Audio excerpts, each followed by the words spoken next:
మహాకూటమిలో అన్ని పార్టీల అభ్యర్థులు అసలు కలుస్తారా, అసలు గెలుస్తారా? మీరు అడిగింది 100% రైట్. మా కూటమిలో ఉన్న అభ్యర్థులు అందరం కలుస్తున్నాము, గెలుస్తున్నాము కూడా. ఎందుకంటే మా కూటమి ప్రకటించిన అభ్యర్థులు కూడా మా దగ్గర బలం ఉన్న అభ్యర్థులు మేము ప్రకటించాం, వాళ్ళ దగ్గర బలం ఉన్న అభ్యర్థులు వాళ్ళు ప్రకటించారు. మానసికంగా కొన్ని ఇబ్బందులు ఉన్నాయి. ఒక 3 పార్టీలు 4 పార్టీలు ప్రధాన పార్టీలుగా ఉన్న 4 పార్టీలు ఇప్పుడు కోదండరామ్ గారు ఉద్యమ పార్టీగా ఉద్యమాల్లో ఉండి రేపు ఏప్రిల్లో ఎన్నికలు వస్తున్నాయి అప్పటికల్లా రెడీ అవుదామని ఆయన ప్రిపేర్ చేసిన పార్టీ. ఆయన 119 నియోజకవర్గాల అభ్యర్థులు ఉన్నారు.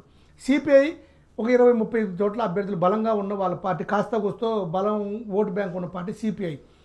మాకు తెలుగుదేశం పార్టీ ఓటర్లు ప్రతి నియోజకవర్గంలో ఉన్నారు, క్యాడర్లు ఉన్నారు, కానీ నాయకులు లేని పార్టీ. కాస్త కూస్తో నాయకులు తక్కువ ఉన్నారు, వాళ్ళు ఒక 40-50 నియోజకవర్గాల్లో బలంగా ఉన్నారు. కాంగ్రెస్ పార్టీ 119 నియోజకవర్గాలు, ప్రతి నియోజకవర్గంలో 5 అభ్యర్థులని చాలా బలంగా ఉన్న పార్టీ.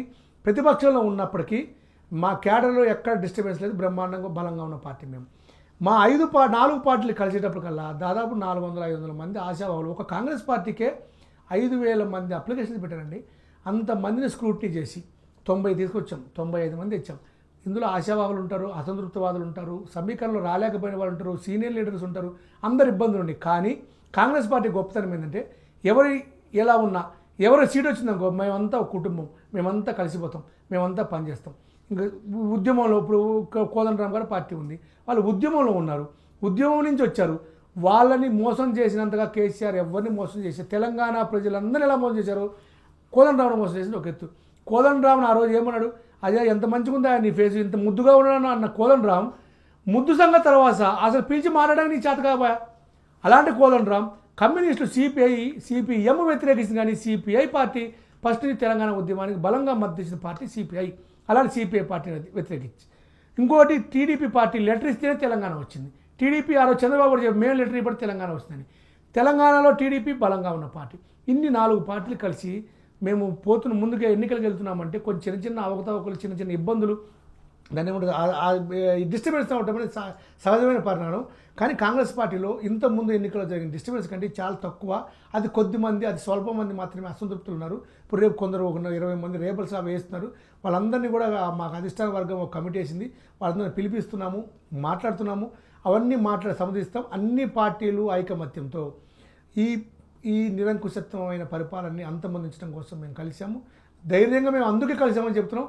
మాకు బలం ఉన్నప్పటికి కూడా ఈ కేసీఆర్ బలము, ఆ అధికార దుర్వినియోగము, ఆయన డబ్బు మదం, ఇవన్నీ తట్టుకోవాలి అంటే అందరం కలవాలి. ఇలాంటి వాడికి బుద్ధి చెప్పాలంటే అందరం ఒకటి కావాలని ఉక్కు సంకల్పంతో, బలమైన దృఢమైన సంకల్పంతో మేము కలవడం జరిగింది. ఈ విధంగా ముందుకెళ్తున్నాము. ఎట్టి పరిస్థితుల్లో కూడా మా కూటమి అభ్యర్థులు మానసికంగా ఓటు బ్యాంకు వైపు కలుస్తాము. టీడీపీ కాంగ్రెస్ పార్టీ మంచిగా బ్రహ్మాండంగా ఉంది. టీడీపీ కాంగ్రెస్ పార్టీ కలవడం వల్ల ఈ ఎన్నికల్లో మా గెలుపు జాతీయ రాజకీయాల్లో పెద్ద మలుపు కాబోతుందని చెప్పి స్పష్టంగా తెలుస్తుంది. రాహుల్ గాంధీ నాయకత్వాన్ని మన చంద్రబాబు గారు బలపరచడం కోసం కాంగ్రెస్ పార్టీని కలివాడు. మోడీ లాంటి ఒక నియంతృత్వవాదిని ఎదుర్కోవాలి అంటే కాంగ్రెస్ పార్టీ లాంటి బలమైన పార్టీ ఉండాలని చెప్పి చంద్రబాబు మాతో కలిశాడు. ఈ యొక్క రాష్ట్ర వ్యాప్తంగా మన తెలంగాణకు పరిమితమైన పొత్తు కాదు, దేశవ్యాప్తంగా రేపు భవిష్యత్తులో సార్వత్రిక ఎన్నికల్లో, పార్లమెంట్ ఎన్నికల్లో మేము దేశవ్యాప్తంగా ప్రభావితం చేయబోయే కూటమిది. ఈ ప్రజా కూటమి, ఈ పీపుల్స్ ఫ్రంట్ రేపు విజయబావుట ఎగరవేసి అందరినీ కలుపుకొని మేము ఒక మంచి ఫ్రంట్గా ఆదర్శంగా నిలబడతామని చెప్పి నాకు పూర్తి విశ్వాసం ఉంది. అలానే మేము ముందుకెళ్తామని కూడా తెలియజేసుకుంటున్నాం.